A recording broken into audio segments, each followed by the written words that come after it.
morning. It is Monday, December 8th.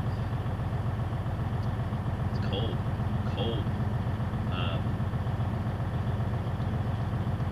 I've already started my logbook and done my pre-trip. I'm ready to go. Just letting the truck warm up a bit more before I head out. So I figured I would say good morning. I hope y'all had a good weekend. I did. Really didn't do a whole lot. My daughter had a cheer competition Saturday, so went and hung out at that and watched that. And then kind of hung out at home and relaxed Saturday evening.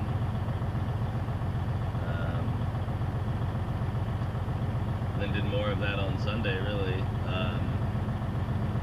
Where did we go?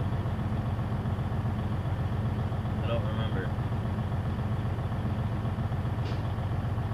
We went somewhere in my truck as a family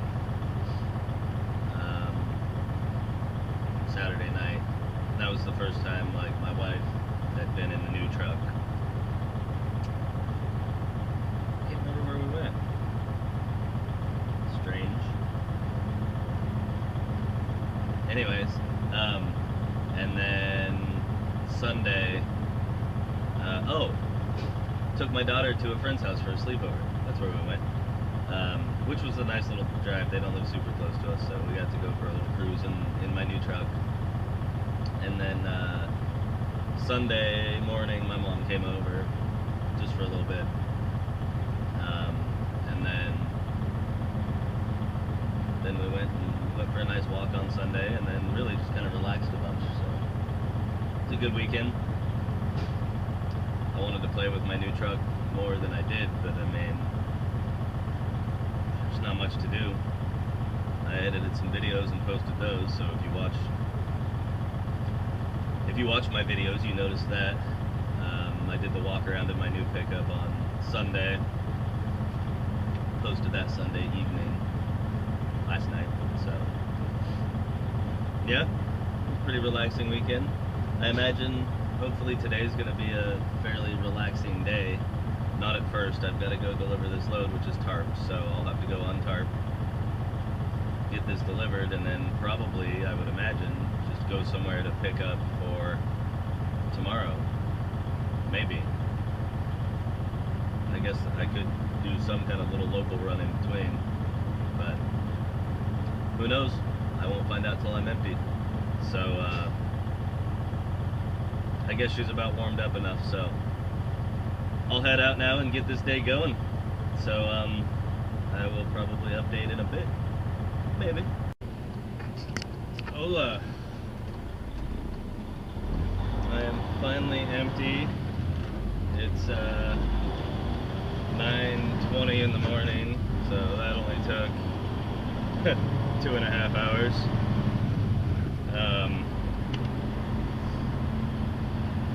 Well, yeah, I mean, I got here right about 7, but I was in the wrong place because I'd never been here before, so I didn't know the right way to come in. So I came in the wrong way, so I had to go back out, which was fine. Came in a different way, the right way, then untarped, and then the truck that was ahead of me inside getting unloaded, he pulled out, so I pulled in before 8. Anyway, I was already untarped and untied and whatnot, pulled in there before 8. And basically just sat there forever. They were doing other stuff. Oh man, that guy was turning. I could have went. Now I gotta wait. So yeah, I sat there for a long time, just waiting. So anyways, they finally got me unloaded. I'm now heading to Vancouver.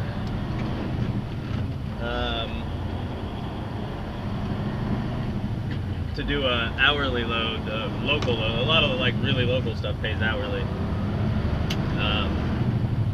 So Gotta go pick up some construction equipment. It'll probably be getting loaded with a crane.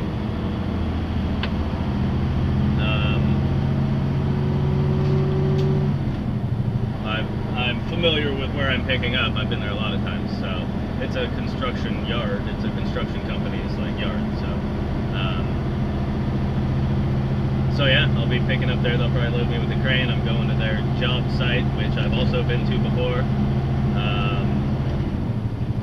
So they will probably unload me with a crane also. So that can take a little while. It depends. It depends on if there's any trucks ahead of me, really. If there's no truck there getting loaded when I get there, then I'll pull right in and they'll probably start loading me fairly quickly. And then the same thing with where it's going. As long as there's not a truck there already. Should just have to pull in, untie, they'll start on me right away. We'll see. So anyways, I'll do this local run and then I'll probably after that preload for tomorrow, I would guess. So yeah, I want to like I want to get off work so I can go drive my truck, right? My new my birthday present truck, the pickup. But I have nowhere to go. I mean, I'm old, I don't do anything. I work and go home, right? So it's like I want to go drive my truck, but all I'm going to do is drive it home, which is, you know, like a 10-minute drive. Nothing exciting about it. It's funny. Even being an old man, it's still like a little kid, you know. Whatever. So anyhow, so I just got to cruise back on up to Vancouver and get loaded. So I'll probably update in a while. Now it's just suspenseful. I got empty at this job site in Tualatin. Got a hold of dispatch. She said, "Come drop your trailer in the yard." So I'm on my way to the yard to drop my trailer. No idea why. I was gonna let that guy go out in front of me, but he wasn't paying attention. So I'm not gonna sit there all day and wait. So yeah, I have no idea what's going on. I guess there's a few possibilities. One, I could be dropping this trailer to grab a step deck or a tandem. I don't know why I would need a step deck or a tandem. I know why I guess I could need a step deck to haul something tall.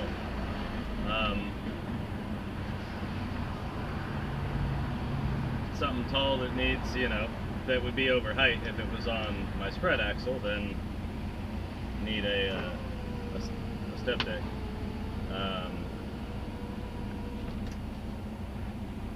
Other than that, the only other, well, I guess there's two other options. I could be doing a Fred Meyer load, but I doubt it. I feel like if that's what I was doing, she would have just said, she would have told me that. Maybe not, I don't know. Or I'm picking up somewhere that already has a loaded trailer, so I just need a deadhead there and grab a loaded trailer. I know there's a couple places, well, at least there's probably a lot more than a couple, but there's a couple I can think of off the top of my head that I pick up at quite a bit that have our trailers there. Like, they have empties there that they can just load up and have sitting there loaded and ready. As a matter of fact, I loaded there Thursday, and there was like 6 or 8 of our trailers sitting there loaded. So it could be one of those. I could be going there to get one of those already loaded trailers, which would be cool because then I don't have to sit there and wait. Because it's the steel place where I have to sit there and wait forever a lot of the time. So if I can go there and get a trailer that's already loaded and not have to wait, that's a bonus. The weird thing is, though, usually in those scenarios where they have already loaded trailers for us, we go there and drop our empty there and then pick up a loaded one so that they always have empty trailers to load. So I would think that I would go straight there with this trailer if that were the case, drop this trailer there and then grab one that's already loaded. But who knows? I'm sure it's something that I haven't thought of, because that's the way it always seems to go.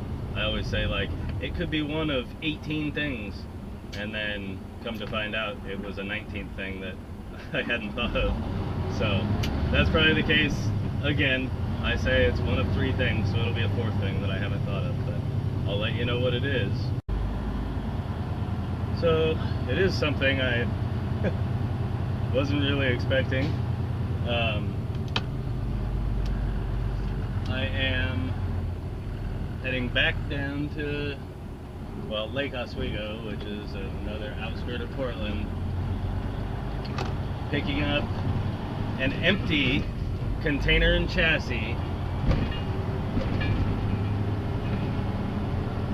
and what's he doing? And taking them up to Seattle tomorrow, empty. Delivering them empty.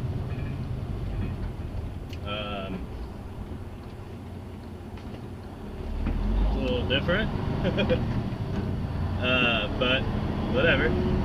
So I left my tarps on the trailer that I had. I'm not sure if that's going to be okay or not. I'm going to ask dispatch later, because I don't really have a good way to haul 4 tarps on my truck. I just always haul them on the front of my trailer. I've got nowhere to put 4 tarps on my truck. So once I get back with the container and chassis, I'll ask my dispatcher if I can just leave the tarps chained and locked on that trailer that I've had, and hook back up to that trailer. Oh, I guess I want to go this way. And hook back up to that trailer when I come back. So what'll happen is I'll take that empty container and chassis up to Seattle, drop those off wherever I'm dropping them tomorrow, and then I'll bobtail somewhere to pick up a trailer, either empty or loaded up there, and then I'll have a trailer to bring a load back down.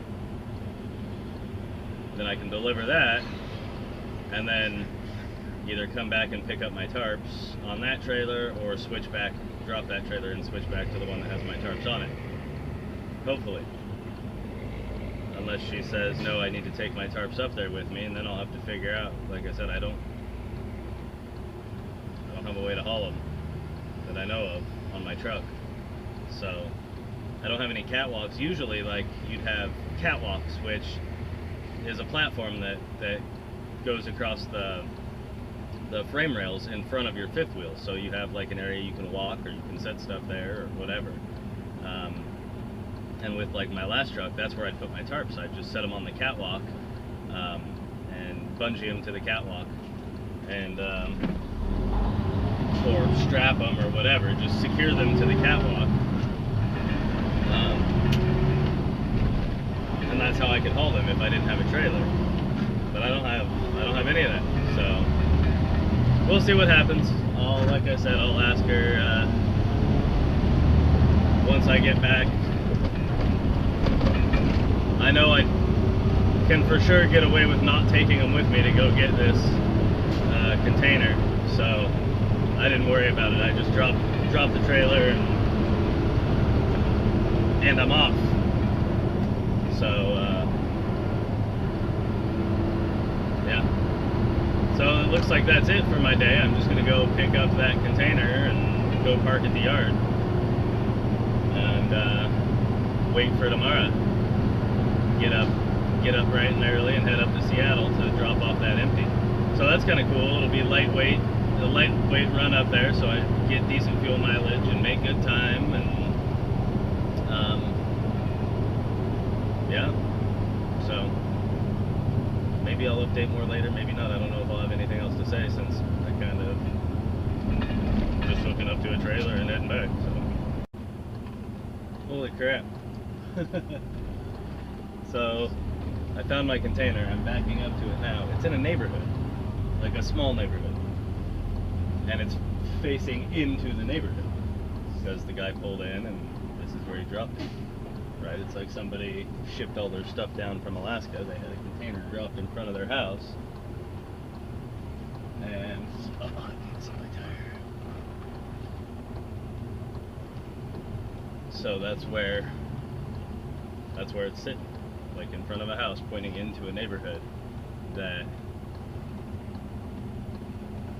I'm gonna have to do some looking on my GPS to see if there's a way for me to get out over here, or if I'm gonna have to turn around somehow. So that could be interesting.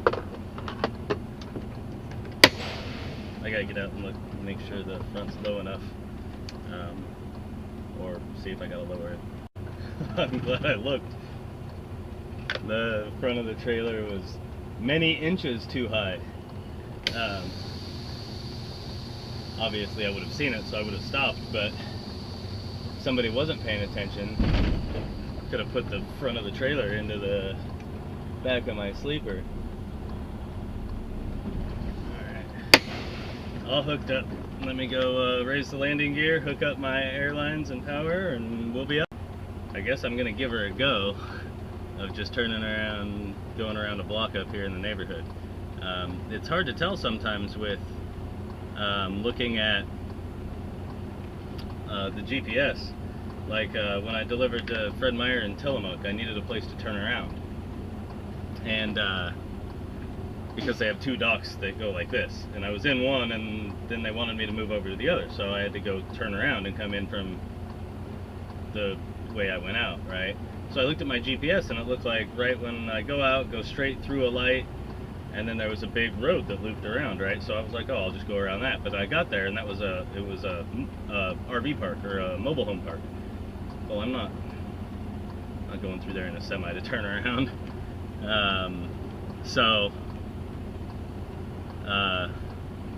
Just because it looks like you have a place to turn around on the map doesn't mean you do. Sometimes driving a truck can be a bit stressful, in case you're unaware of that. Getting out of here, I don't know how the guy that dropped this container off there got in there. He didn't go in there the way I went to get there, that's for sure. There's no way. There was some turns that there's no way that he would have made. And I recognized that on my way in, so I was like, well, I'm not going back out the way I came in, because I won't make it. So, I don't know this area, I don't know where I'm at, so I don't know which way I am gonna go. I just knew which way I wasn't gonna go. So, just kind of looked on the GPS and whatnot at some options, and identified, okay, I'm gonna go this way, right? Just with what I saw on the GPS. So I get most of the way there, and it's a pretty straight road that goes to a main road that takes me to the freeway. I have to make a sharper than 90-degree left-hand turn, but not way sharper, so I can deal with that, right? But just before you get to the left-hand turn, there's a part where it kind of jogs off to the right, or to the left, I mean, and don't even know my directions. And like, oh, no big deal, you know what I mean, whatever. So I get to just before that jog, and there's a light, and you go straight through the light, and it veers off to the left, and I can see that, and then I can't see where it goes after that, but I can see that on my GPS, in the middle of the swing back to the right, there's some train tracks that you go over. So as I'm sitting at the light, I notice a sign that shows a hill with train tracks on it and a semi high centered on the tracks, and I'm like, oh crap, I can't turn either way at this light, there's no way. I mean, they're tiny roads, like I would never make it. So it's like, well, I've got to go for it now. I mean, I can't drive back down this road I've been on. So just praying that that I don't get high centered on these train tracks. And you go up a hill, you veer off to the left, and you go up this hill, and then mid-hill it curves to the right, and you go over these train tracks, and you keep climbing this hill. And so obviously I made it because I'm still driving, but I got to those tracks and I just put my foot in it. If something's gonna hit the ground, it might scrape, but I'm not gonna be the guy that hears a scrape, stops mid-track, now I'm high-centered and I can't get off and a train's coming or whatever. Like, I've had plenty of lowriders. I'm used to dragging stuff on the ground, so like, once I get around that curve to where I can just stand on it, I'm going. And that's what I did. I have no idea if I don't think anything touched the ground anyways. I think it was fine. I know I spun the tires when I hit the tracks. I was like on it, and that happens all the time. If I'm like climbing a little hill going over a bridge and there's a metal strip, as soon as my tires hit it, whoop, and my warning will come on, loss of traction, loss of traction. So that happened. I hit the tracks and spun the tires, but other than that, I think we were fine. Either way, like I said, I didn't lift. We made it across in one way or another, so just heading back to the yard now. That's all that's left. Light turned yellow on me.